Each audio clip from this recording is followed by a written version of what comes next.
Seniors, save the date. Cap and Gown drive-thru pickup is on March 31st, 1 p.m. to 3 p.m. in the student parking lot.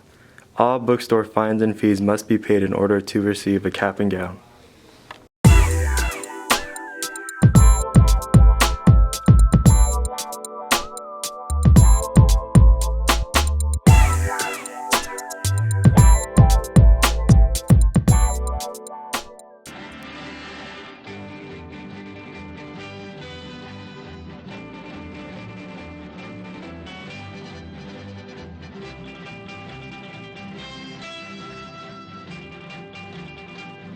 Howdy, White Earth here, my pal Doc Holliday.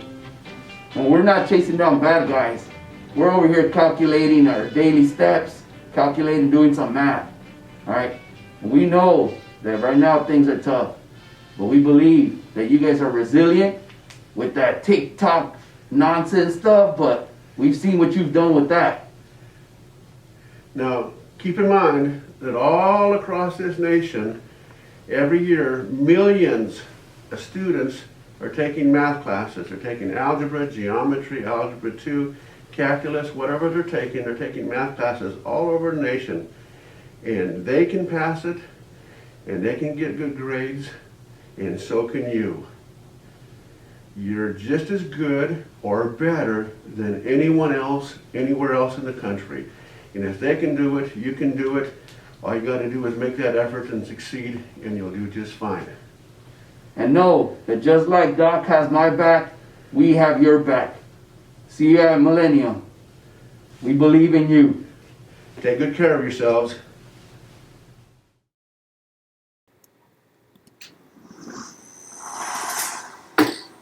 I'm bringing some of the wisest, successful, most inspirational human beings on this planet into your classrooms for your benefit. When everything was stacked against me, that's when I was at my best. You never know when the days could stop counting. That's when you make them count. You gotta shoot your shot. We all have the ability, I can do anything I put my mind to. and they took a leap of faith. These are the answers, the blueprints. I'm providing them to you. I have this heart that bleeds for the youth of this country. Because we need to learn to lead. We need to elevate ourselves. That's how this world changes. It starts with you.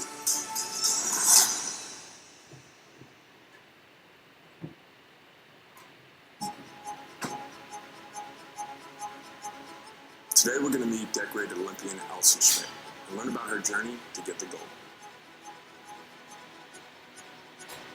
I was a kid that wanted to play every sport possible. I played basketball, tennis, volleyball. I hated swimming. I absolutely hated it. In the first season I did it, I wanted to quit. For first day, I said, okay, show me how you do a push-up. And she couldn't do one. People said, well, how did Allison become an Olympic champion? I said, well, she went from being able to do no push-ups and pull-ups to being able to do 3 sets of 8 pull-ups with a 40-pound weight. I kept persevering and working hard, and whether I wanted to be there or not, I didn't want to waste my time, my teammates' time, or my coach's time. I ended up loving swimming.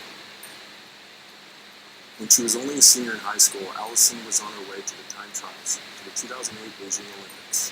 She qualified for some of the individual events, even the USA Olympic relay team. The stage was set, and she was given an opportunity of a lifetime to represent her country in the biggest sporting event in the world.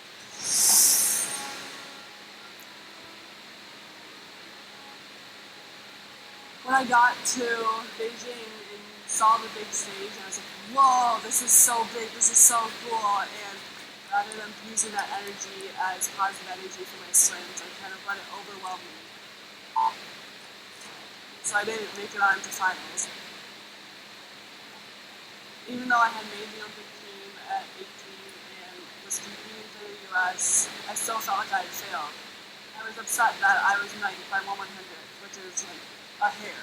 I used that as motivation to continue training.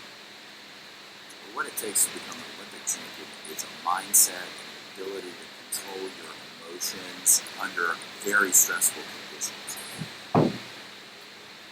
Finding the right mentor can elevate you to the next level. And Allison found the best mentor she could find, Michael Phelps. I've known him for the past 11 years, and he has seen my ups and downs. During my toughest times, he reminded me to say an affirmation every time I walked in the door. I am strong, I am worthy, I am loved, I am beautiful, I can do this. Once you start saying it, trick your mind to believing that. After 4 years of training, Allison came back with a new mindset. She was ready for her second shot. I went into that Olympics not really knowing what to expect. We discussed the race strategy ahead of time. That's all she needed. But after that, she never needed any kind of motivation or anything. She brought her strengths to the table, which was she's a very happy-go-lucky kind of person, and that's how she swam. Mr. Schmidt is around. He said that 158.51.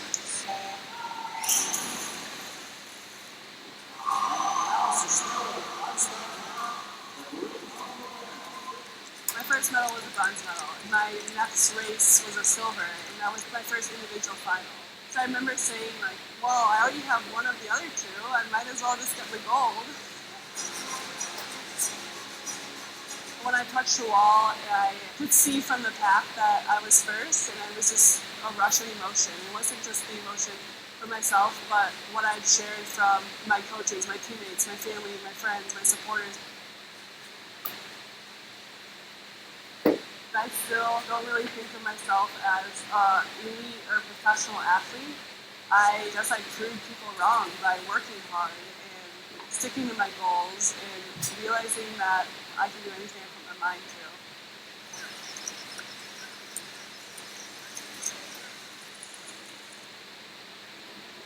I came back as one of the most decorated Olympians from that Olympics. Of course, it's awesome, and I'm very grateful for it. But I didn't feel that way. I would have done anything to give those medals back. Really, can I just feel normal? You can be the most talented, fit athlete in the world, and if you don't have the right mindset for competition, you're never going to make it. She has struggled the last couple years since those London games.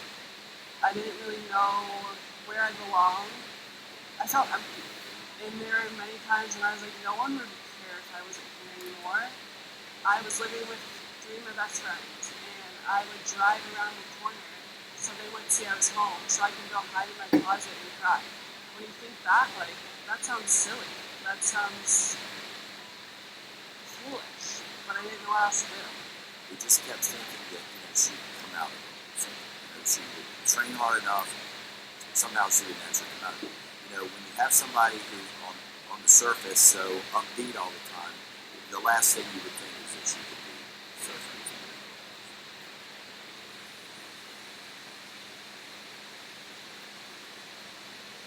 2 weeks later, I went to a meet in Austin, Texas, and I didn't want to swim.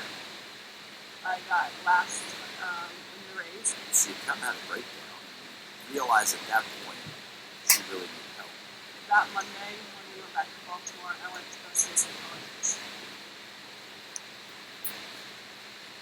I still was not comfortable seeing a psychologist. When people would ask, I would say I was just at a doctor.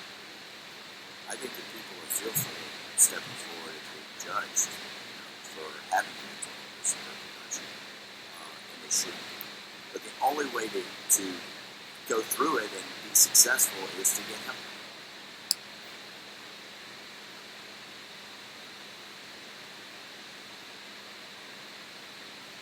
Having all the success that I could have asked for in my sport, I didn't realize that I could be a depressed person. I just felt like it was me complaining. 5 months later, my 17-year-old cousin committed suicide. I got that phone call that April died. I was like, April?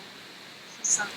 How did she die? And when I found out that she had shot herself, it shocked me. I was feeling this way at one point. I didn't say anything, and here it is affecting our family.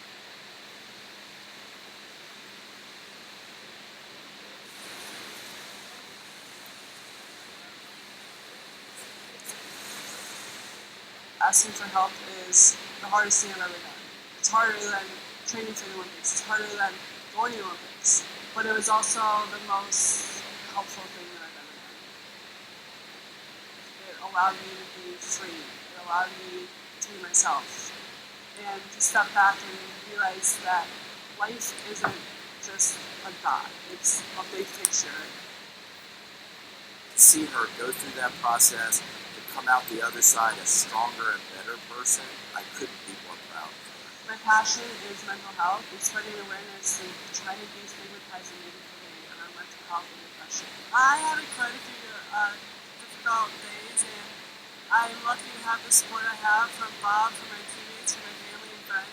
Allison has the ability to meaningfully connect with people of every walk of life. She truly wants to help people and make this world a better place, and she's doing it every day.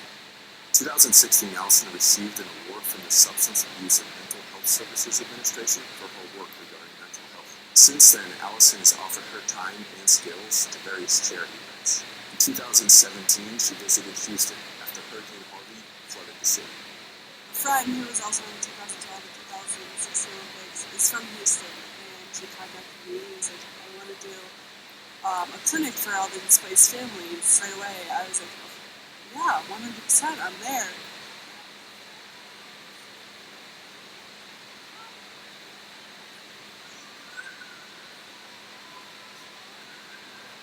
That was a very fulfilling day for me, knowing that I can help put a smile on their face.